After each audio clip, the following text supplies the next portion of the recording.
ओम नमो भगवते वासुदेवाय। ओम नमो भगवते वासुदेवाय। ओम नमो भगवते वासुदेवाय।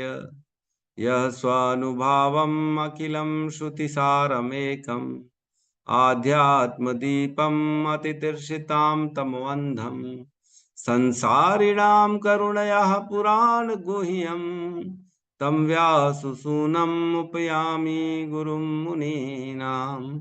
नारायणं नमस्कृत्य नरं चैव नरोत्तमं देवीं सरस्वतीं व्यासं ततो जयमुदीरये। श्रवणतां स्वकतः कृष्ण पुण्यश्रवण कीर्तिनः हृदयन्तस्तो हि अभद्राणि विदुनोति सुहृत् सताम्। नष्टप्रायेषु अभद्रेषु नित्यं भागवत सेवया भगवती उत्तम श्लोके भक्तिर्भवति नैष्टिकी। कृष्णाय वासुदेवाय देवकी नंदनाय च नंदगोपकुमाराय गोविंदाय नमो नमः। जय श्री कृष्ण चैतन्य प्रभु नित्यानंद श्री अद्वैत गदाधर श्रीवासादि गौर भक्त वृंद। हरे कृष्णा कृष्णा कृष्णा हरे हरे, हरे राम राम राम हरे हरे। हरे कृष्णा कृष्णा कृष्णा हरे हरे, हरे राम राम राम हरे हरे। हरे कृष्णा कृष्णा कृष्णा हरे हरे, हरे राम राम राम हरे हरे। हरे कृष्णा। सभी का स्वागत है प्रातःकालीन श्रीमद् भागवतम के सत्र में। कल हमने 40 नंबर श्लोक तक किया था। 37, 38, 39, 40। 37 में कहते हैं, संजय ने कहा, हे कुरुवंशी, मुझे आपके दोनों बुजुर्गों तथा गांधारी के संकल्प का कुछ पद भी पता नहीं है। हे राजन, उन महात्माओं द्वारा मैं तो ठगा गया। फिर कहते 38 में, जब संजय इस प्रकार बोल रहे थे तब शक्ति संपन्न दैवी पुरुष श्री नारद मुनि अपना तंबूरा लिए हुए वहां प्रकट हुए। महाराज युधिष्ठिर ने अपने भाइयों सहित अपने अपने आसनों से उठकर प्रणाम करते हुए उनका विधिवत स्वागत किया। 39 में कहते हैं, युधिष्ठिर महाराज ने कहा, हे देव पुरुष, मैं नहीं जानता कि मेरे दोनों चाचा कहाँ चले गए हैं। ना ही मैं अपनी उन तपस्विनी ताई को देख रहा हूँ जो अपने समस्त पुत्रों की क्षति के कारण शोक से व्याकुल थी। 40 में कहते हैं, आप इस अपार महासागर के में जहाज के कप्तान समान हैं और आप ही हमें अपने गंतव्य का मार्ग दिखा सकते हैं। इस प्रकार से संबोधित किए जाने पर दैव पुरुष भक्तों के में सर्वश्रेष्ठ चिंतक श्री नारद मुनि कहने लगे। तो नारद मुनि का यहाँ से उपदेश चालू होगा, बहुत इंपॉर्टेंट है। 41 से लेके 60 तक श्लोक हैं और सारे इंपॉर्टेंट हैं। हमको इसमें जो है अच्छे से हम पढ़ेंगे, कोशिश करेंगे एक एक श्लोक या मैक्सिमम 2 श्लोक पर डे लेंगे। जैसी इंटेंसिटी रही वैसे हम स्पीड को आगे बढ़ाएंगे। ठीक है, तो आज हम 41 को लेते हैं अपने साथ में, श्लोक नंबर 41।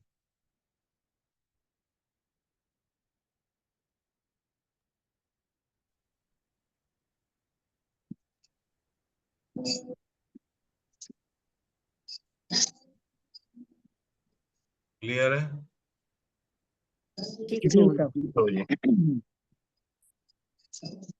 श्लोक क्रमांक 41, अध्याय 13, स्कंद 1, धृतराष्ट्र द्वारा गृह त्याग। नारद उवाच नारद उवाच मा कंचन शुचो राजन् मा कंचन शुचो राजन् यदीश्वरः वशं जगत् यदीश्वरः वशं जगत् लोकाः स पालयस्येमे लोकः सपालयस्येमे वहन्ति बलिम् ईशितु वहन्ति बलिमीशितुः स संयुक्नक्ति भूतानि सा संयुनक्ति भूतानि त एव वियुनक्ति च। सा एव वियुनक्ति च। नारद उवाच नारद उवाच मा कश्चन शुचो राजन् माकंचन यदीश्वर यदीश्वर वसं जगत यदीश्वर वसं जगत् लोकाः सपाला यस्ये मे लोकाः सपाला यस्ये मे वहन्ति बलिमीशितुः वहन्ति बलिमीशितुः स संयुनक्ति भूतानि सा संयुनक्ति भूतानि त एव युनक्ति च स एव युनक्ति च। नारद उवाच नारद उवाच मा कञ्चन शुचो राजन् मा कञ्चन शुचो राजन् यदीश्वर वसं जगत् यदीश्वर वसं जगत् लोकाः सपाला यस्ये मे लोकाः सपाला यस्ये वहन्ति बलिम् ईशितुः वहन्ति बलिमीशितुः सा संयुनक्ति भूतानि स संयुनक्ति भूतानि स एव वियुनक्ति च। स एव वियुनक्ति च। नारद उवाच नारद उवाच मा कञ्चन शुचो राजन् मा कञ्चन शुचो राजन् यदीश्वर वशं जगत् यदीश्वर वसं जगत् लोकाः सपाला यस्ये मे लोकाः सपाला सपाला यस्ये मे वहन्ति बलिम् ईशितुः वहन्ति बलिमीशितुः संयुनक्ति भूतानि सा संयुनक्ति भूतानि स एव वियुनक्ति च। स एव वियुनक्ति च। हरे कृष्ण। अनुवाद। श्री नारद मुनि ने कहा, हे धर्मराज, आप किसी के लिए शोक मत करो, क्योंकि सभी मनुष्य परमेश्वर के अधीन हैं। अतएव समस्त जीव तथा उनके नेता लोकपाल अपनी रक्षा के लिए पूजा करते हैं और वे ही सबको पास पास लाते हैं तथा उन्हें विलग करते हैं। ओम अज्ञानतिमिरन्धस्य ज्ञानाञ्जनशलाकया चक्षुरुन्मिलितं येन तस्मै श्री गुरुवे नमः। श्री चैतन्य मनोभीष्टं स्थापितं येन भूतले स्वयं रूपः कदा मह्यं ददाति स्वपदान्तिकम्।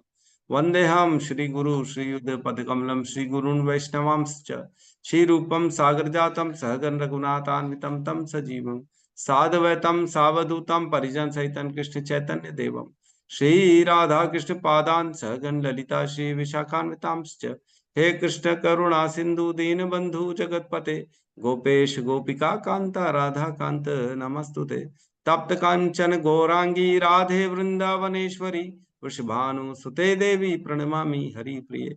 वांछा कल्पतरोभश्च कृपा सिंधुभ्य एव च पतितानां पावनेभ्यो वैष्णवेभ्यो नमो नमः।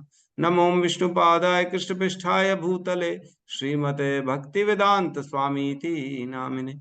नमस्ते सारस्वती देवे गौरवाणी प्रचारिणे निर्विशेष शून्यवादी पाश्चात्य देश तारिणे। जय श्री कृष्ण चैतन्य प्रभु नित्यानंद श्री अद्वैत गदाधर श्रीवासादि गौर भक्त वृंद। हरे कृष्णा कृष्णा कृष्णा हरे हरे, हरे राम राम राम हरे हरे कृष्णा। बहुत इंपॉर्टेंट श्लोक है। यहाँ से नारद जी जवाब दे रहे युधिष्ठिर को। युधिष्ठिर ने जो प्रश्न पूछा था कि हे नारद जी, मैं अपने चाचा तथा चाची को, दोनों चाचा विदुर और धृतराज दोनों को नहीं देख पा रहा हूँ, और तपस्विनी साध्वी मेरी चाची जो है गांधारी, उनको भी नहीं देख पा रहा हूँ। कहीं ऐसा तो नहीं कि वो दुख के कारण गंगा में कूद गए? जो इनके 100 पुत्र चले गए, जो मारे गए, 100 पुत्र पौत्र इत्यादि सभी संबंधी, सभी क्लोज रिलेशन सब चले गए हैं। तो ऐसा तो नहीं कि इस दुख से कहीं उन्होंने अपनी जान दे दी? तो अब नारद जी जवाब दे रहे हैं। तो जवाब में क्या दे रहे हैं? वो कह रहे हैं कि तुमको शोक नहीं करना चाहिए, वो तो भगवान की इच्छा से सब आते हैं और जाते हैं। तो ऐसा जवाब क्यों दे रहे हैं? वो क्यों नहीं बता रहे कहाँ गए हैं? ये नहीं बता रहे हैं कहाँ गए हैं, क्योंकि अगर वो बताएंगे कहाँ गए हैं तो युधिष्ठिर बेचारे मायूस हो जाएंगे, हो सकता है बेहोश हो जाए, क्योंकि वो अपने चाचा चाची से प्रेम करते हैं, है ना। युधिष्ठिर महाराज एक्चुअल में वैष्णव के गुणों को प्रकट कर रहे हैं। युधिष्ठिर महाराज बहुत बड़े वैष्णव हैं, और वैष्णवों का गुण है पर दुखे दुखी। वो दूसरों के दुख में दुखी हो जाते वैष्णव। वो ये नहीं देखते कि मेरा तो लाभ है ना, इन्होंने मेरे साथ गलत किया ना, ये इनको तो भोगना ही पड़ेगा ना, कर्म का है ना, क्या कर सकते। वो ये नहीं देखते, वो ये देखते बेचारे दुखी हैं, उनके 100 पुत्र मारे जा चुके, पौत्र मारे जा चुके, कितने दुखी हैं मेरे चाचा चाची, मेरे को ही तो ख्याल करना है उनका, और कौन ख्याल करेगा। तो ये वैष्णवों का गुण है, और युधिष्ठिर महाराज प्रकट कर रहे हैं। और नारद जी जानते हैं अगर मैं सीधा आंसर दूंगा तो ये मूर्छित हो जाएंगे, बेहोश हो जाएंगे, इतना अपने चाचा चाची से प्रेम करते हैं। तो अब ज्ञान दे रहे हैं, पहले उनको उनको तैयार कर रहे हैं कि तुम समझो, तुम ज्ञानी हो, तुम तो वैसे ही धर्मराज हो, तुम समझो। वापस याद दिलाया जाता है, अरे याद है ना, पढ़े थे तुम, भूल गए क्या? अच्छा हाँ हाँ हाँ याद है। यहाँ कह रहे हैं, माँ कंचन शुचो राजन, हे राजन, माँ कंचन, तुम्हें किसी के लिए भी शोक नहीं करना चाहिए। माँ कंचन शुचो राजन, किसी के लिए भी तुमको शोक नहीं करना चाहिए। दुखी क्यों हो रहे हो तुम? हमने पढ़ा है, देहिनो अस्मिन यथा देहे कौमरम यौवनम जरा तथा देहांतर प्राप्ति धीरस तत्र न मुह्यति। हे हे अर्जुन, ये आत्मा जो है ना, पहले बचपन छोटे शरीर में, फिर जवानी के शरीर में, फिर बुढ़ापे के शरीर में, ऐसा चलती चलती एक दिन ये शरीर छोड़ के नए शरीर में प्रवेश कर जाती है। देहांतरण प्राप्ति धीरस तत्र न मुह्यति, इसमें धीरवान व्यक्ति क्यों मोहित हो, कोई जरूरत नहीं। और उनको डांटे भी अर्जुन को, अशोच्यानन्वशोचस्ताम प्रज्ञावादांश भाषसे गतासु न गतासु नानु शोचंती पंडित। तुम पंडितों जैसी बातें तो कर रहे हो, लेकिन ऐसे लोगों के लिए शोक कर रहे हो जिसके लिए तुमको शोक करना ही नहीं चाहिए, है ना। अशोचयन अन्वशोचस्वाम प्रज्ञावादांश भाषते, और बातें तो तुम धर्म की कर रहे हो, बड़े ज्ञान की बातें कर रहे हो, अपने आप को पंडित बता रहे हो, लेकिन जिसके लिए शोक करना चाहिए उसके लिए शोक नहीं कर रहे हो, और जिसके लिए शोक नहीं करना चाहिए उसके लिए शोक कर रहे हो। तो यहाँ पे सेम वही लाइन आ रही है कि हे राजन, तुम माँ कंचन शुचो राजन, तुम किसके लिए शोक कर रहे हो?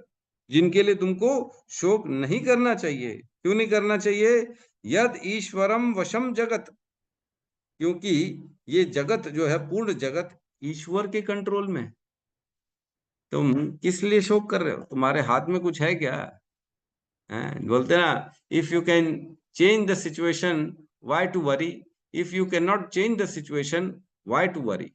तुम क्यों क्यों इतना टेंशन ले रहे हो? जब तुम अगर बदल सकते हो स्थिति परिस्थिति को, तो टेंशन किस लेने की जरूरत क्या? बदल दो। और अगर बदल नहीं सकते सिचुएशन को, तो भी टेंशन लेने की क्या जरूरत है, क्योंकि तुम तो कुछ कर ही नहीं सकते हो। तो दोनों ही परिस्थिति में शोक और टेंशन का कोई मतलब ही नहीं है ना, दोनों स्थिति में। तुलसीदास जी कहते हैं, है ना, तुलसी राम भरोसे निर्भय होके सोए, अनहोनी होती नहीं और होनी है सो होए। तो अनहोनी तो होगी नहीं, किसी कीमत पे नहीं होगी, और होनी है सो होके रहेगी। मरना है तो मर ही जाएंगे, कोई भी नहीं रोक सकता, है ना। कोई रोक सकता है ना? कोई नहीं रोक सकता।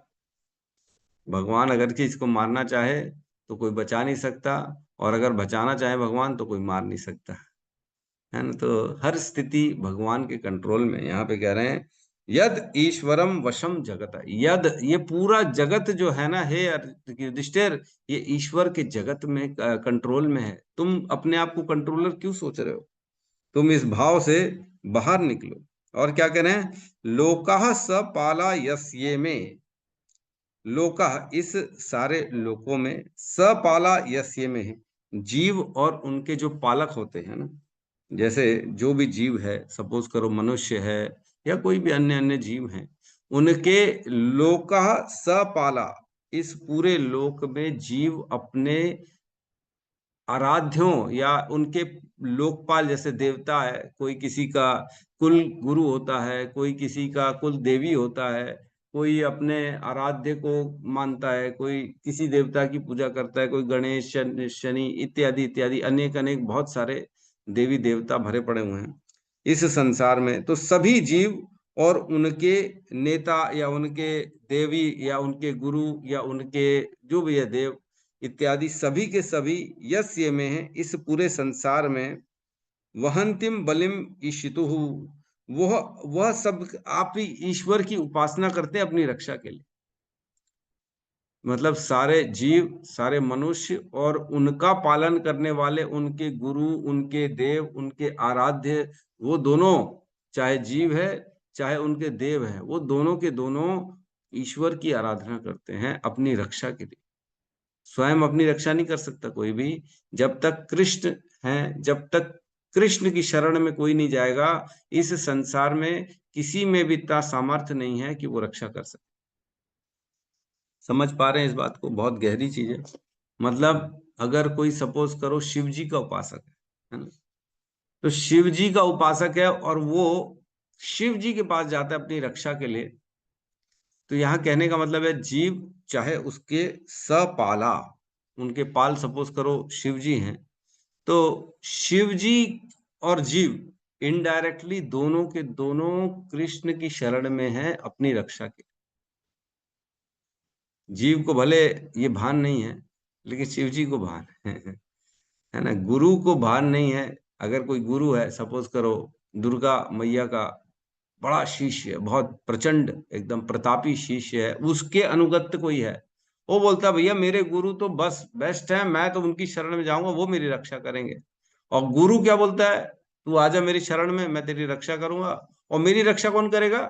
मेरी रक्षा मेरी दुर्गा मैया करेगी, मैं उसका महान भक्त हूं और किसी को नहीं मानता हूं। ठीक है, दुर्गा मैया कहेंगी, क्या कहेंगी, आजा आजा तू भी, कोई बात नहीं, मैं तेरी रक्षा करूंगी, कोई बात नहीं है, लेकिन मेरी रक्षा कौन करेगा? कृष्ण करेंगे। तो इस तरह से जीवस्य, जितने भी लोक में लोका सपाला यस्य में वहंती बलिम ईशितु, वो अपने आप को भगवान के प्रति समर्पित रखते हैं अपनी रक्षा के लिए, है ना, उनकी उपासना करते हैं। और क्या कह रहे हैं? स संयुग्नक्ति भूतानि, वह स संयुग्नक्ति भूतानि, वह जीवों के वो मतलब भगवान जो है ना, वह सभी जीवों को संयुक्त कर देते हैं, एक दूसरे के साथ जोड़ देते हैं। स संयुग्नक्ति भूतानि, सभी जीवों को वो संयुक्त करके एकत्रित कर देते हैं एक जगह में। और क्या करते हैं? स एव व्युनक्ति च, और अलग भी कर देते हैं। वो कौन कर देते हैं? कृष्ण कर देते हैं, भगवान कर देते हैं, है ना। यद ईश्वरम वशम जगत, ये पूरा का पूरा जगत किसके वश में है? ईश्वर कृष्ण के जगत के कंट्रोल में है। और कृष्ण की इच्छा से सभी व्यक्ति मनुष्य एक दूसरे के साथ मिलते हैं और उन्हीं की इच्छा से सब विलग हो जाते हैं। तो बहुत इंपॉर्टेंट है ये श्लोक। इसको हम थोड़ा तात्पर्य को देखते हैं और एक्सप्लेन करने की कोशिश करते हैं, है ना। इसमें कह रहे हैं कि प्रत्येक जीव, चाहे वह इस जगत में हो या आध्यात्मिक जगत में, परमेश्वर के अधीन है। इस ब्रह्मांड के नायक ब्रह्मा से लेकर शूद्र चींटी तक सभी परमेश्वर की आज्ञा का पालन करने वाले हैं। मतलब कोई भी ऐसा नहीं है जो भगवान की इच्छा के विरुद्ध चल पाए। एक बार एक व्यक्ति ने तपस्या करी, भगवान आए, विष्णु आए, तो बोले मैं आपसे कंपटीशन करना चाहता हूँ। बोले अच्छा करो कंपटीशन, क्या कंपटीशन करना चाहोगे? तो बोले मैं कोई एक काम आपसे जल्दी करना चाहता हूँ। बोले ठीक है, क्या करोगे? बोले एक काम करता हूँ, मैं रेत में ना मकान बना देता हूँ एक फटाफट छोटा सा, आपसे पहले। तो भगवान बोले कंपटीशन करोगे? बोले हाँ ठीक है, करो। तो बोले मैं दिखाना चाहता हूँ कि मैं आपसे ज्यादा कर सकता हूँ, मेरे भी कंट्रोल में कुछ चीजें हैं। तो भगवान बोले ठीक है, करके दिखा। तो जैसे ही स्टार्ट वाला चालू हुआ, बोले 1 2 3 स्टार्ट, तो भगवान बोले रुको रुको रुको। बोले लेकिन रेत तो तुमको अपनी लानी पड़ेगी ना, ये रेत तो मेरी है। हर कण कण में तो मैं हूँ। तुम अपनी मर्जी से अपना जाके सामान लाओ, तब हम देखते हैं तुम कुछ कर पाते हो कि नहीं। तो देखा जाए तो अगर हम कुछ कर भी रहे हैं तो ये भी कृष्ण की इच्छा से ही कर रहे हैं। हमारे अंदर शक्ति नहीं, हमारे पास कुछ खुद का है ही नहीं, कुछ भी नहीं है ना। शरीर हमारा है, ये शरीर भी हमारा नहीं है, हमारे हाथ में है क्या शरीर? नहीं है। जबरदस्ती प्राण जब निकलेंगे तब जबरदस्ती निकाल छोड़ना पड़ेगा शरीर। कोई चाहता है क्या शरीर को छोड़ना? नहीं, नहीं चाहता, लेकिन फिर भी बाहर कर दिए जाएंगे कृष्ण की इच्छा से, भगवान की इच्छा से। तो हर व्यक्ति भगवान के अधीन है, भगवान की इच्छा से वो आता है, भगवान की इच्छा से वो जाता है। भगवान की इच्छा से कुछ लोगों का समूह जुड़ता है, और भगवान की इच्छा से कुछ लोगों का समूह जो जुड़ा होता है वो टूट जाता है। मतलब मिलना और विलग होना ये कृष्ण की कृपा से हो रहा है, ईश्वर की इच्छा से हो रहा है। जैसे बादल को हम देखते हैं, बादल काफी बार एक दूसरे से मिलते हैं, है ना, और बादल फिर बाद में अगले ही दिन छिन्न भिन्न हो जाते हैं, अलग अलग हो जाते हैं। तो कैसे हो रहे हैं? वो हवा की इच्छा से हो रहे हैं। हवा उनको एक दूसरे के पास ले जा रही है, मिला रही है, फिर हवा उनको अलग अलग कर दे रही है। जबकि हवा हम देख नहीं सकते। हवा कोई देख सकता है क्या? नहीं देख सकता। लेकिन लग रहा है कि अरे बादल चल रहा है, बादल इधर जा रहा है, बादल उधर जा रहा है, बादल दूसरे बादल से मिल रहा है, खुद ही मिल रहा है, ऐसा लग रहा है। कोई उसको ले जाने वाला नहीं है। लेकिन यद्यपि हवा उसको ले जाती है, और लेकिन हवा दिखती नहीं है। हवा को कोई पहचान नहीं सकता दूर से कि ये हवा है। वैसे ही भगवान को कोई देख नहीं सकता, पहचान नहीं सकता, और भगवान अपनी शक्ति से हमको एक दूसरे के साथ मिलाते हैं और बिछड़, जैसे बादल मिलते हैं। तो शोक नहीं करना चाहिए यहाँ पे, बिकॉज हर चीज ईश्वर के अधीन है, हर चीज। हम इवन जो खा रहे हैं, डाइजेस्ट होगा भी कि नहीं होगा, ये भी ईश्वर के अधीन है कि नहीं? हमारे में शक्ति है क्या? हम कोई बटन दबा के कर सकते हैं क्या? नहीं नहीं, अरे हम कर रहे हैं जी अभी, ये तो हम नहीं कर सकते। ये भगवान की कृपा है, भगवान की शक्ति से हमारा शरीर चल रहा है, भगवान की शक्ति से हमारी बुद्धि चल रही है, भगवान की शक्ति से हमारी आंखों की दृष्टि है, भगवान की शक्ति से हम अपने हाथों को हिला पा रहे हैं। हमारे में सक्षम नहीं है। कई लोग पैरालिसिस में अटक जाते, घर में हाथ पैर नहीं हिल पाते। कई लोगों के साथ ऐसा होता है, पूरा जीवन बेचारे बेड में ही पड़े रहते हैं, वहीं पे मल मूत्र त्यागते हैं। क्यों? क्योंकि उनके अंदर, क्या उनके अंदर शरीर नहीं है? उनके पास शक्ति नहीं है। बातें तो कर लेंगे, लेकिन शरीर हिलाने की शक्ति नहीं है, भगवान की कृपा से। तो भगवान ये सब में बीजम माम सर्वभूतानाम वृद्धि पार्थ सनातनम बुद्धि बुद्धि मताम अस्मि तेज तेजस्वी नाम। भगवान कहते हैं मैं ही सबका बीज हूँ, और मैं ही शक्ति देता हूँ सबको, सबके अंदर की बुद्धि मैं ही हूँ, और तेजस्वियों का भी तेज मैं ही हूँ, और कोई नहीं है। किसी में इंटेलिजेंस नहीं है, केवल मैं ही हूँ जो उनको इंटेलिजेंस प्रदान करता हूँ। आगे कहते हैं अल्पज्ञ जीव, विशेषतया मनुष्य, झूठे ही परमेश्वर के नियम के विरुद्ध विद्रोह करता है, और इसी कारण असुर या नियम भंग करने वालों के रूप में प्रताड़ित प्रताड़ित होता है। तो जितना हम नियम भंग करेंगे उतना प्रताड़ित प्रताड़ित होंगे। दुर्गा देवी जो होती है 3 तापों से हमको परेशान करेगी। जितना गलत काम करेंगे उतना हमारे साथ गलत होगा ही होगा। अनित अनित अनित अहित होगा अगर अहित करेंगे तो। कोई भी जीव परमेश्वर की आज्ञा से विशेष स्थिति को प्राप्त करता है। कोई भी परमेश्वर की आज्ञा से ही विशेष स्थिति को प्राप्त करता है। मतलब किसी के पास अगर कोई पोजीशन है, कोई रुतबा है, कोई पावर है, प्रधानमंत्री है, कोई बहुत बड़ा डॉक्टर है, कोई बहुत बड़ा इंजीनियर है, कोई बहुत बड़ा रेसलर है ना, तो ये क्यों हो रहा है? ये भगवान की इच्छा से हो रहा है। वह अपने आप में सक्षम नहीं है। आप सब जानते ही हैं मोहम्मद अली जो बॉक्सर थे, जो एक ही पंच में सबको नॉकआउट कर देते थे। एक मारते थे मुक्का, सामने वाला गिर जाता था, उठ नहीं पाता था, ऐसी हालत हो जाती थी उसकी। वही मोहम्मद अली कुछ समय बाद जब उनको पार्किंसन डिजीज हो गई, तो वो अपना हाथ हिला नहीं पाते थे, कांपता था उनका हाथ, चाय का कप नहीं पकड़ सकते थे। वही हाथ है, वही मोहम्मद अली है, वही शरीर है, लेकिन शक्ति नहीं है। शक्ति कहाँ चली गई? शक्ति चली गई। तो किसके पास थी शक्ति? कैसे आई थी शक्ति? कृष्ण की कृपा से शक्ति आई थी। वही अर्जुन, वही बाण, वही गांडीव, लेकिन बाद में जो है जिसने पूरे कुरुक्षेत्र में सबको पराजित कर दिया, बाद में भीलों से भी हार गए। जब कृष्ण की पत्नियों को वापस ला रहे थे द्वारका से अर्जुन, 16,108 पत्नियों को ला रहे थे, तब रास्ते में भीलों ने उनको जो है युद्ध किया, और भीलों ने सारी रानियों को लेके चले गए कृष्ण से। लेकिन सॉरी अर्जुन से, लेकिन अर्जुन के पास शक्ति नहीं। कहाँ चली गई शक्ति? कृष्ण से शक्ति मिली। तो हमको ये समझना चाहिए कि हमारे अंदर नहीं है, ये हमारे अंदर नहीं है, किसी भी जो है स्थिति में नहीं। हम सभी श्री भगवान के दास हैं और परमेश्वर की परम इच्छा से ही अपने पदों पर बिठाए तथा वहां से हटाए जाते हैं। तो कोई कहेगा, अरे प्रभु जी, तो क्यों भगवान ऐसे, जैसे औरंगजेब है, औरंगजेब है, अकबर, ऐसे लोगों को फिर क्यों भगवान बिठाते? ये भी तो भगवान की इच्छा हुई ना, कि कहीं ना कहीं भगवान ने इच्छा करी तभी उनको उस पद पे बिठाया, फिर वो मंदिरों पे हमला करें, मंदिर तोड़वा रहे। तो कहीं ना कहीं तो लीला है भगवान की जो ये हो पा रहा है, अदरवाइज किसी में क्षमता नहीं है कि वो कर सके। भगवान सबको खुली छूट दे दिए, पावर्स दे दिए हैं। भगवान जान रहे हैं कि मेरे भक्तों को देखूं क्या कर रहे हैं, मेरे भक्तों को देखूं क्या कर रहे हैं।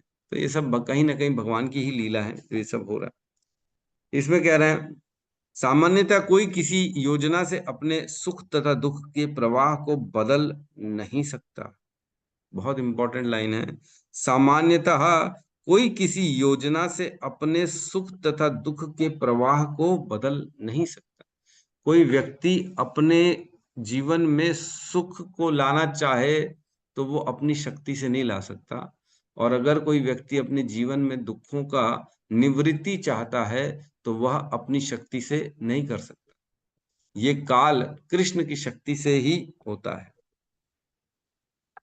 हम पढ़े हैं, तस्य एव हेतो प्रयतेत कोविदो न लभ्यते यद ब्रह्मताम उपरिधः यद लभते दुख वदन्यतः सुखम कालेन सर्वत्र गंभीर रहंसा। काल की जो शक्ति से जीवन में सुख और दुख आता है। कोई व्यक्ति अपने प्रयासों से सुख को नहीं ला सकता, और कोई व्यक्ति अपने प्रयासों से दुख को अपने जीवन से बाहर नहीं कर सकता। जबकि आज की डेट में हर व्यक्ति का उद्देश्य एक ही है, केवल एकमात्र उद्देश्य है कि मैं कैसे अपने जीवन से दुखों को बाहर निकाल दूं। इसी में पूरा जीवन प्रयास कर रहा है। और यहाँ पे लिखा है कि किसी में भी ये शक्ति नहीं है कि अपने जीवन में सुख और दुख के प्रवाह को बदल सके।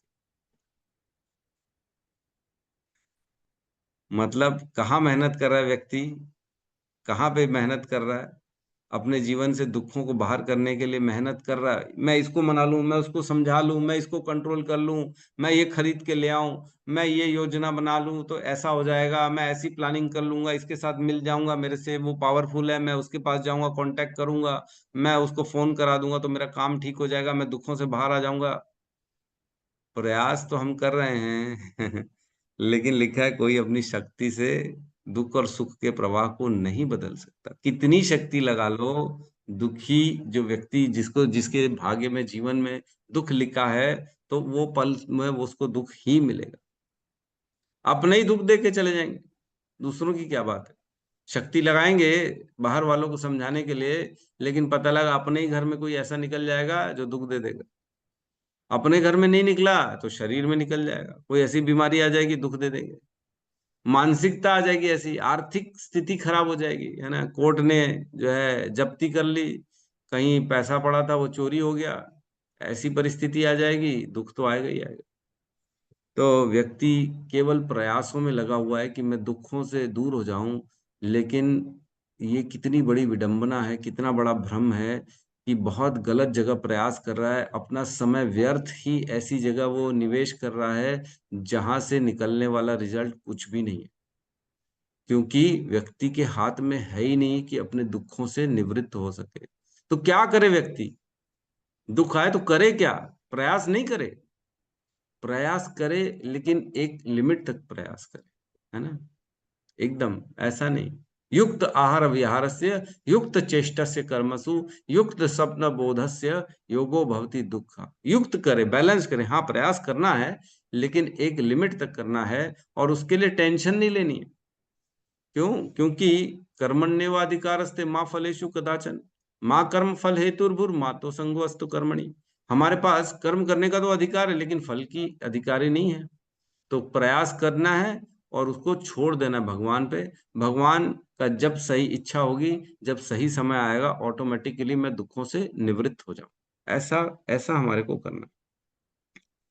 तो बेसिकली कितनी भी स्पेशल पोस्ट और क्यों भी कितनी भी कंट्रोल पोजीशन क्यों न मिल जाए, ये सारे के सारे कृष्ण की कृपा से होता है।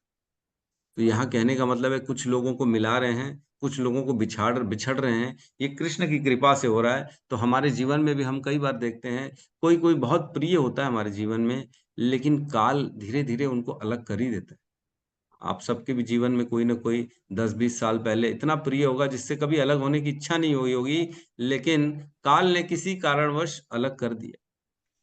हम प्रियों को अपने पास तथा अप्रियों को अपने से दूर करने में सक्षम नहीं है, हैं क्या? हम प्रिय जो हमें प्रिय लगते हैं उनको अपने पास करने में सक्षम नहीं है, चाहे अप्रिय जो है हमारे पास हैं ऑलरेडी उनको अपने से दूर करने में भी सक्षम नहीं। कई रिश्तेदार ऐसे होते हैं, कई चाचा चाची, जनरली लोगों के जो है जीजा और ये इस टाइप की जो बोलते हैं ना, पहले पिक्चरों में भी आता था कि हमारा तो बहनोई है, ये है वो है, जो भी है, कहने का मतलब है कि कहीं ना कहीं कोई ना कोई रिश्तेदारों में एक ऐसा व्यक्ति आ ही जाता है जो अप्रिय होता है। उसको दूर नहीं कर सकते आप किसी कीमत में नहीं, पूरा जीवन सहना ही पड़ेगा और कोई ऑप्शन नहीं है ना। तो बहुत बहुत जबरदस्त इसका तात्पर्य है, इसका पढ़ना, तात्पर्य जरूर पढ़ना है हमको। और इसमें जो लिखा है लोका सपाला, मतलब व्यक्ति अपने देवताओं पर आश्रित है और देवता सारे के सारे भगवान पर आश्रित है। किसी के पास अपनी खुद की सुरक्षा की जो है व्यवस्था नहीं है। हर व्यक्ति कोई ना कोई किसी और पर आश्रित है और सारे के सारे अल्टीमेटली कृष्ण पर आश्रित है। ये कहने का यहाँ पे प्रयोजन है। और कह रहे हैं, एक कल मैं ये इसी का पढ़ रहा था तो एक बड़ा अच्छा एग्जाम्पल आया। व्यक्ति अपने दुखों से निवृत्त करने के लिए देखो कितनी मेहनत करता है ना। एक बार क्या हुआ, एक एग्जाम्पल देके मैं समझा रहा हूँ। एक व्यक्ति था, वो हर महीने बैंक में 1000-2000 रुपए जमा करता था, ताकि एक दिन आएगा, मैं जब बूढ़ा होऊंगा, जब मेरे को पैसे की जरूरत होगी, तब मैं इस पैसे का यूज कर सकूं। पूरा जीवन वो जाता बैंक में और एक अकाउंट नंबर में पूरा पैसा डाल देता। तो जब बुढ़ा हुआ, बीमारियां आ गई, अब समझ में आया स्थिति खराब है, घर से निकलने की स्थिति नहीं है, तो पूरा जीवन जिस अकाउंट में पैसा डाला उस बैंक में गया और उस अकाउंट से पैसे निकालने के लिए जब मैनेजर के पास गया, बोले पैसा दे दो, मैंने पूरा जीवन डाला इसमें, पूरा जीवन 25 साल हो गए इसमें पैसा डालते डालते हर महीने। तो बैंक मैनेजर ने बोला अब तुम्हारे अकाउंट में तो कोई पैसा ही नहीं है। तो आश्चर्यचकित हो गया, बोले ये क्या बात कर रहे हो, मैंने पूरा जीवन डाला है अपने इस अकाउंट में पैसा। बोले तुमने पूरा जीवन डाला तो है अकाउंट में पैसा, लेकिन ये अकाउंट तो तुम्हारा है ही नहीं, ये तो दूसरे का अकाउंट है, तुम्हारे को पैसा कैसे मिलेगा। तो आश्चर्य हो गया, बोले ये कैसे गलती हो गई मेरे से। बोले गलती हो गई, त्रुटि हो गई, तुमने अकाउंट नंबर ही गलत डाल दिया और पूरा जीवन गलत अकाउंट में पैसा डालते रहे, अपने अकाउंट में तो पैसा डाला ही नहीं।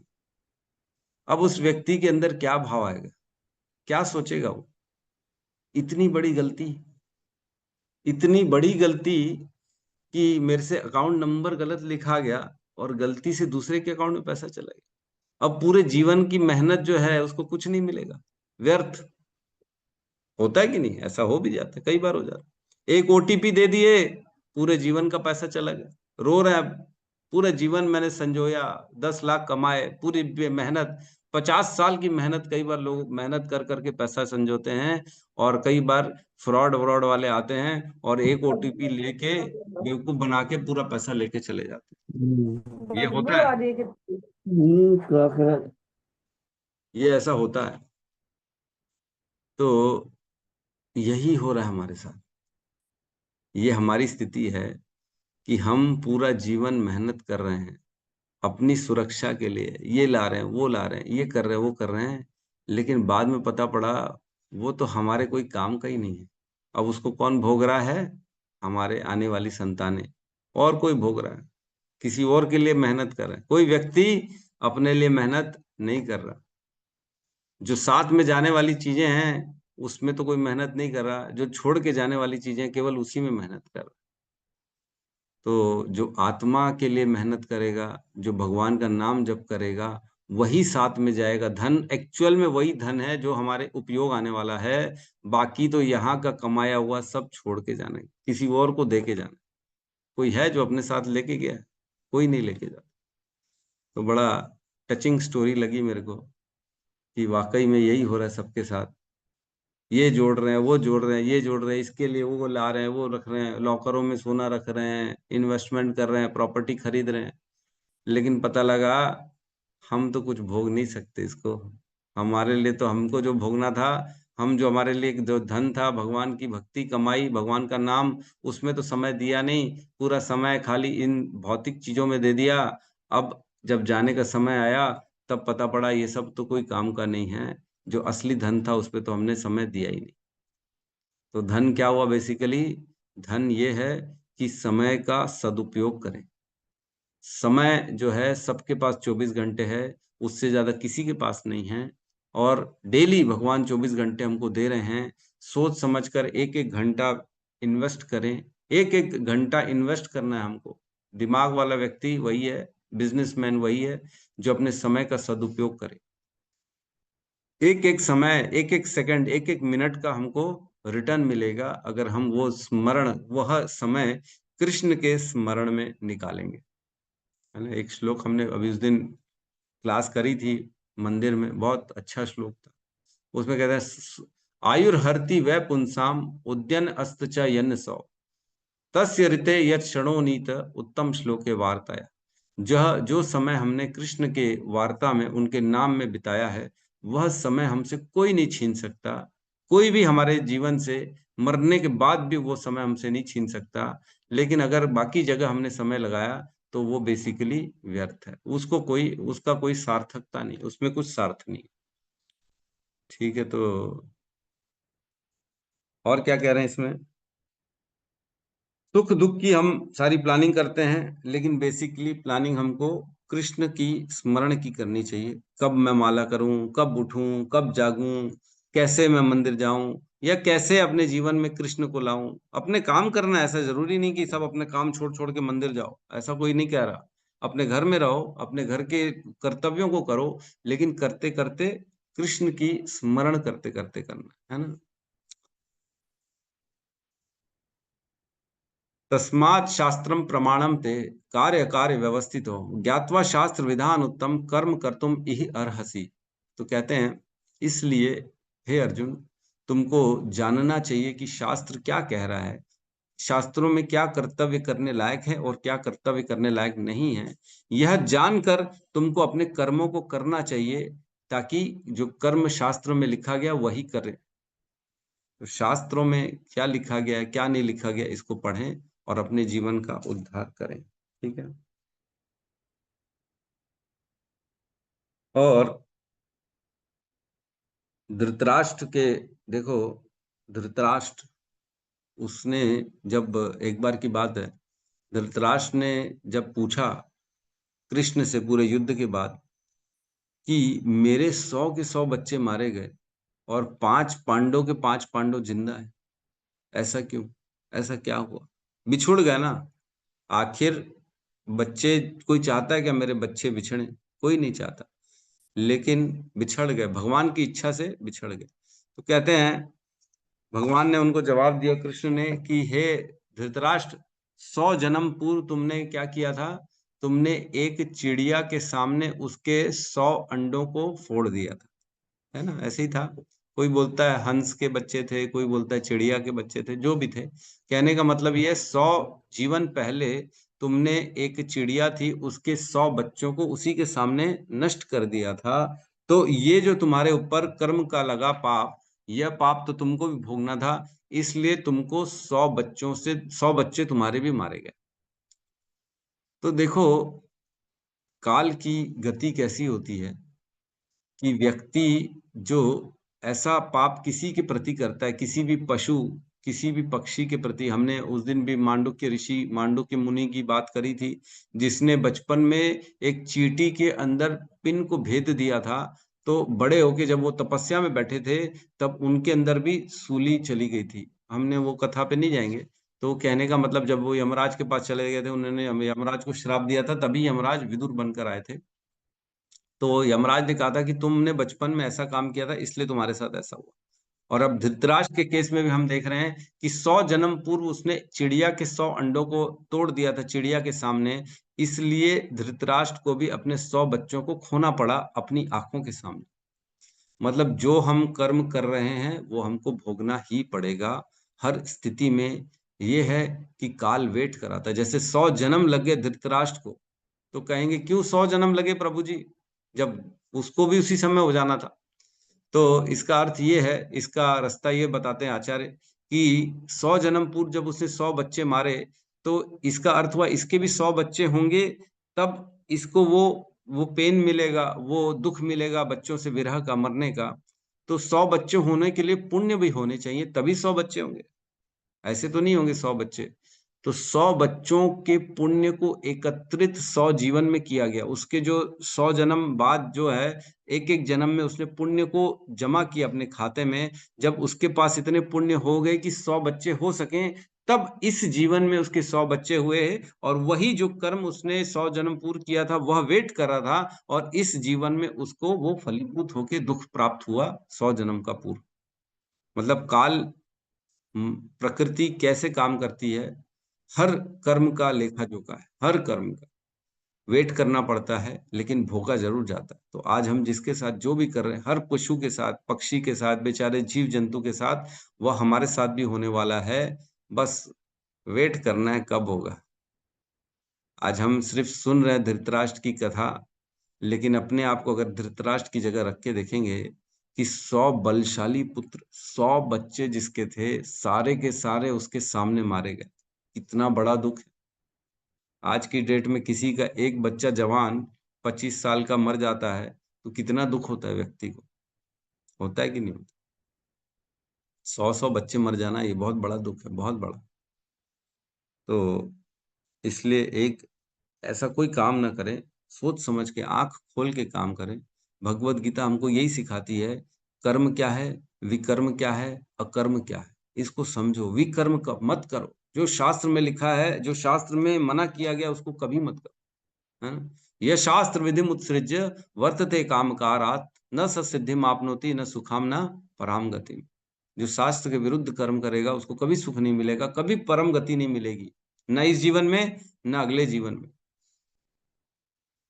तो बेसिकली इस श्लोक में ये समझना है कि जो लोग व्यक्ति मिल रहे हैं वो भगवान की इच्छा से, और बिछड़ रहे हैं भगवान की इच्छा से। तो इसमें एक और तथ्य ये भी है, जैसे किसी परिवार में कोई जीव आ रहा है, स्पेसिफिक कोई बच्चा उत्पन्न हो रहा है, तो ये किसकी इच्छा से हो रहा है, किसकी शक्ति से हो रहा है। कोई भी व्यक्ति अपना चॉइस नहीं करता कि मैं इस घर में जाऊंगा, इस घर में बच्चा बन के उत्पन्न होऊंगा, ये नहीं होता। ये प्रकृति के नियमों के अनुसार, जो कर्म का लेखा जोखा है उसके अनुसार व्यक्ति को प्रॉपर, उस जीव को एक प्रॉपर घर में उत्पन्न किया जाता है, जहां वह अपने पुराने कर्म के साथ कर्म को भोग सके। जो पाप और पुण्य उसको दिया जाता है उस जीवन में वो भोग सके, ऐसे जीव को एक पर्टिकुलर घर में स्थानांतरित किया जाता है प्रकृति के द्वारा। लेकिन लोग सोचते हैं कि नहीं, ये तो हमारा बच्चा है, ये तो हमने उत्पन्न किया है, अरे हमारा लाला सोना हमारे घर आया है, ये तो मेरा बच्चा है, ये तुम्हारा नहीं भैया, ये तुम्हारे पुराने कर्म जो पाप और पुण्य थे ना, उसी को निपटाने आया है। कई बच्चा आता है माता पिता को दुख देने आता है, कोई बच्चा माता पिता को सुख देने आता है। ऐसा क्यों होता है? क्योंकि विगत कर्मों का जो लेखा जोखा खाता खाते को खत्म करना है, अकाउंट क्लियर करना है सबको। तो जल्दी से जल्दी हमको भी अकाउंट क्लियर करना है इस जीवन में, और सबके साथ जीरो करना है, ताकि हम अपने बही खाते क्लोज करें और जाएं यहाँ से। जब तक खाता खुला रहेगा, लेन देन पेंडिंग रहेगी, तो मतलब व्यापार चालू है ना, लेन देन चालू है तुम्हारा, लेना है भैया इससे, देना है इससे, 100 लोगों से लेना है, 500 लोगों को देना है, मतलब चल रहा है व्यापार। तो आना पड़ेगा, कल फिर दुकान खोलनी पड़ेगी, शटर खोलना पड़ेगा, लेने के लिए आना पड़ेगा, देने के लिए भी आना पड़ेगा। लेकिन जिसके जीवन में, जिसके दुकान में कोई किसी से कोई लेना नहीं है, किसी से कोई देना नहीं है, वही अपनी दुकान शटर बंद कर देता है, बोले मेरे को तो लेना देना नहीं है। कई बार देखते हैं जिसके लेनदार बहुत होते हैं, अगर वो दुकान बंद भी कर ले तो भी वो लोग उसकी दुकान खुलवा देते हैं, ऐसा होता है ना, जबरदस्ती खोलो, साला हमारा सामान तू लेके बैठा है, भाग जाएगा क्या? उठाएंगे हम सामान, तुम्हारे दुकान से लेके जाएंगे। शटर तोड़ के भी उसकी दुकान खोली जाती है कि हमारा पैसा तेरे पास पेंडिंग है। तो वैसे ही हमारे साथ भी है, अगर किसी का लेन देन पेंडिंग है तो न चाहते हुए भी वापस संसार में आना पड़ेगा, उनको देने के लिए दुकान खोलनी पड़ेगी। तो खाता खुला है, बंद नहीं है अभी। तो खाता बंद तभी होगा, चैन से दुकान तभी बंद हो सकेगी जब किसी से लेन देन नहीं है, न किसी से देना न किसी से लेना। यही करना चाहिए अपने को जीवन में। ठीक है, तो किसी का प्रश्न है तो हम ले सकते हैं।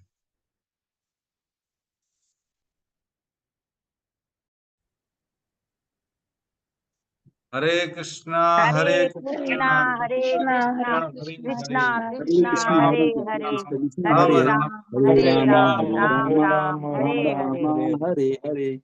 समस्त भक्त वृंद भक्त की वृंद की जय। जय जगत गुरु शील श्रील प्रभुपाद प्रभुपाद की की जय। जय। जय जय गौर ब्रह्मानंदे। हरि हरि हरि बोल। हरि हरि बोल बोल। हरि बोल। हरे हरे कृष्ण प्रभु कृष्णा। जी प्रभु जी दंड प्रणाम, कोटि कोटि धन्यवाद हरे प्रभु जी, हरे कोटि कृष्ण कोटि धन्यवाद। प्रभु जी दंडवत प्रणाम, बहुत हरे बहुत कृष्ण प्रभु धन्यवाद जी आपका। दंडवत प्रणाम। हरे कृष्ण हरे कृष्ण।